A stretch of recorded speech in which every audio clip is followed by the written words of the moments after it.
Oke, jumpa lagi di Opini Budiman. Sekarang yang jadi pembicaraan adalah soliditas kabinet dari Presiden Jokowi bakal diuji. Kenapa diuji?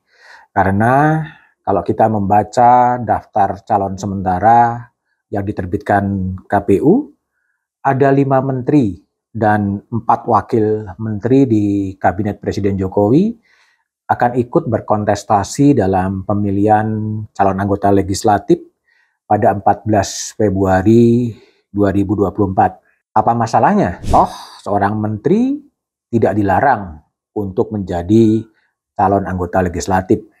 Itu hak politik para menteri itu. Undang-Undang Nomor 7 Tahun 2017 tentang pemilu juga tidak melarang seorang menteri akan menjadi caleg.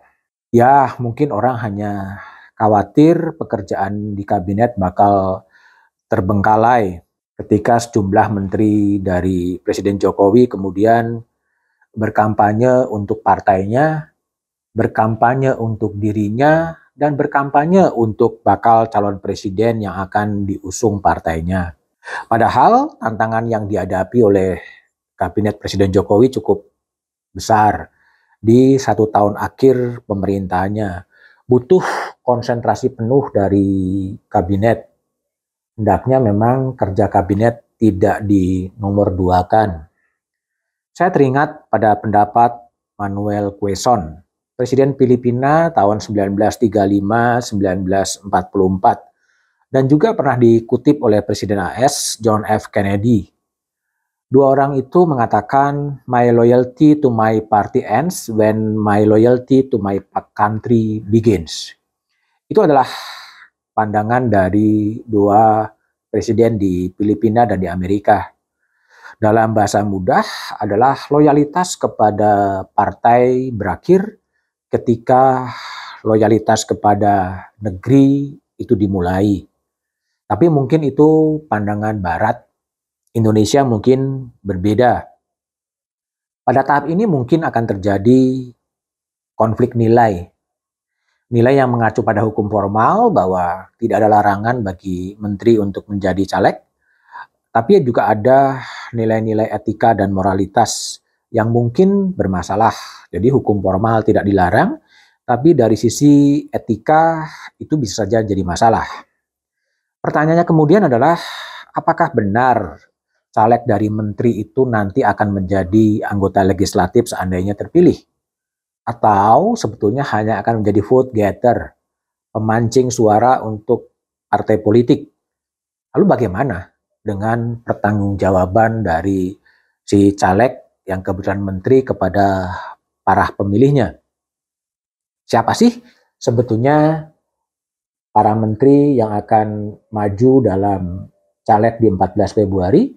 Kalau kita mengacu pada daftar calon sementara yang diterbitkan KPU, ada 5 menteri dan 4 wakil menteri ya. Ada Menteri Tenaga Kerja Ida Fauziah di Dapil Jakarta II dari Partai Kebangkitan Bangsa. Ada Menteri Desa Abdul Halim Iskandar di Dapil Jatim 8 dari PKB.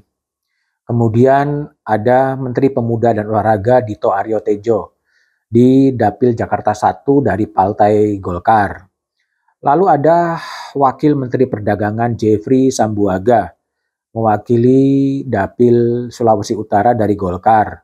Dan akan ada Wakil Menteri Tenaga Kerja Afrian Sahnur Dapil Jawa Barat 5 dari PBB.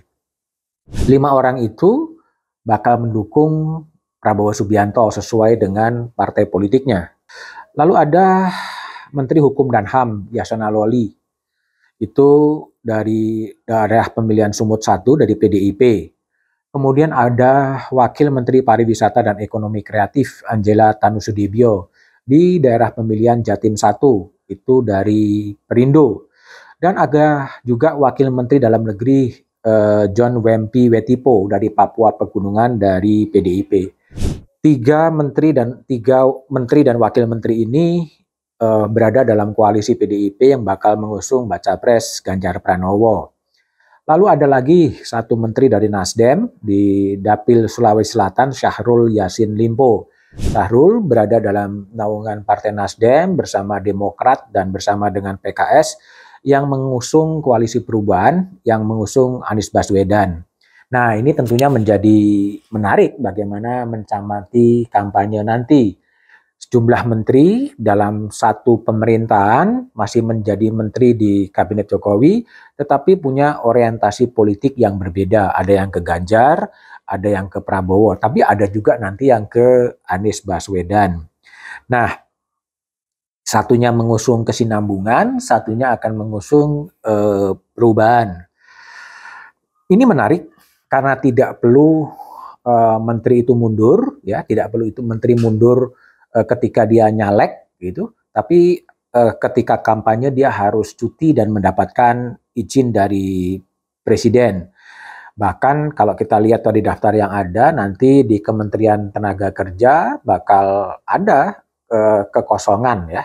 Kalau dua-duanya Ida Fauziah dan wakil menterinya kemudian sama-sama akan berkampanye, ya, itu yang menjadi menarik di kabinet nanti, karena baik wakil menteri tenaga kerja Afrian Sahnur juga akan berkampanye di Jawa Barat 5 dan Ida Fauziah akan berkampanye di Jakarta 2. Nah, inilah yang kemudian menimbulkan suara-suara harapan agar kabinet itu tetap solid, kabinet itu akan tetap bisa bekerja untuk kepentingan rakyat, meskipun ada kampanye pileg dan masih ada kampanye pilpres. Dan mungkin permasalahan akan lebih menarik dan mungkin kompleks ketika nanti ada menteri-menteri Jokowi, ya, apakah Menhan Prabowo Subianto dan Menteri BUMN Erick Thohir atau Menteri Pariwisata Sandiaga Uno, seandainya mereka itu akan ikut nyapres. Awalnya memang dilarang, tapi kemudian putusan Mahkamah Konstitusi mengatakan nggak perlu untuk mundur, tetapi harus mendapatkan izin dari presiden.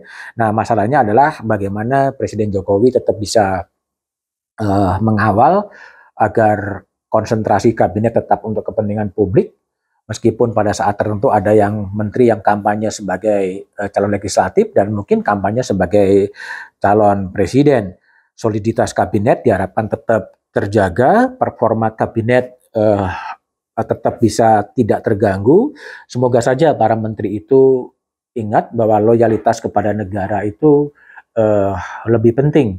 Itu sesuai dengan sumpah jabatan dari para menteri ketika mereka dilantik sebagai menteri yang notabene adalah pembantu dari presiden.